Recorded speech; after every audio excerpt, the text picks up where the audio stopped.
Napansin ko po, 2013, 14, 15, 16, 17, 18, 19, 20, 21, umabot na po sa billions and billions of pesos yung mga expired medicines and nearly expired na mga medicines na dinideliver po sa DOH at marami sa mga medisina ito, napakahalaga mga medisina ito, cancer medicines, maintenance, tulad ng diabetes. Ang dami pong mga gamot dito na sayang. At alam niyo naman po, yung recipients nito ay mga mahihirap nating kababayan. So, ibig sabihin po, yung po mga mahirap nating kababayan na api rito, na isahan, hindi po naibigay yung mga gamot na para sa kanila. And who knows, ilan po sa kanila ang dapat nadugtungan yung buhay kung itong mga gamot na ito ay na-dispense sa kanila.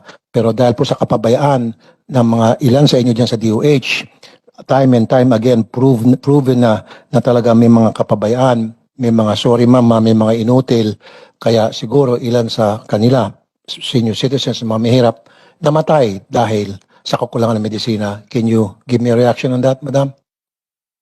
Yes, Madam Chairperson and Senator Raffy Tulfo. First, the reports that come out from the audit findings will be cumulative numbers for these specific medicines or commodities that are indicated in the report. Okay, just the same. Ano pong nangyari doon sa mga expired medicines? Ano yun?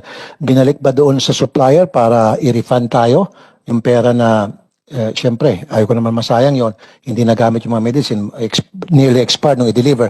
So binigyan mo tayo ng refund o yung ba'y sinunog na lang, ganun-ganun na lamang? Ano pong nangyari doon sa mga expired medicines na yun na worth billions and billions of pesos? Madam Chairperson and Senator Raffy Tulfo, most of these medicines were replaced. Were replaced? Opo, before the expiry dates po. Can you give us a record, the data pertaining to that, na talagang yes na-replace? po, we'll be submitting, Senator. Okay. Number 3, meron na hubang naparusahan dito sa kapabayaan na ito dahil paulit-ulit na po, accumulative, sabi niyo po, hanggang sumabot ng bilyones. So 13, 14, 15, 16, 17, 18, 19, 20, 21. So kumbaga walang kadala-dala. Itong mga tauhan nyo dyan mga sa DOH, yung kapabayaan, wala hubang nasisibak o nakakasuhan man lang? Give us a record of you guys from the DOH na pinarusahan nyo yung mga pabaya rito, kinasuhan nyo, sinibak nyo. Kasi ma'am, pag wala kayong ginawa, pinapabayaan nyo lang na mangyari ito again and again. So magsususpecha po yung taong bayan na nagsasabuhatan na po kayong lahat dyan, DOH. So first, meron na hubang naparusahan? Meron na hubang nasibak? Ilan pong nasibak? Yes, Madam Chairperson and Senator Raffy Tulfo, meron na po tayong mga investigations being undertaken. And Investigation. So up to now po ma'am, wala pa rin nasisibak. So investigation pa rin from 2013 to 2022 na ngayon. Wala pang nasisibak. Iniimbestigahan pa rin for so many years. we have already filed official charges dun po sa specific individuals that were Okay, found. ilan po yung nakasuhan? Ilan po yung nasibak? Kasi po malaking pera pinag-usapan dito by the billions. So ilan po ang mga nasibak at ilan po yung mga nakasuhan? At give us a record of that. Yes, At sino-sino po ito mga nasibak?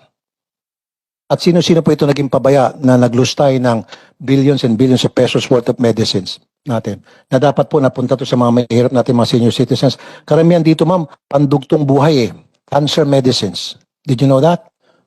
Okay. Na sana napunta po dun sa mga senior citizens na naghikahos.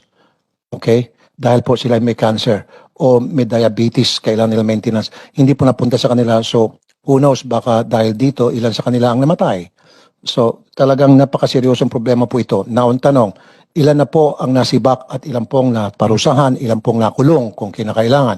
And I need a record of that para to make sure na seryoso po kayo sa pag-iimbestiga at pagpaparusa sa mga kapabayaan dyan sa DOH.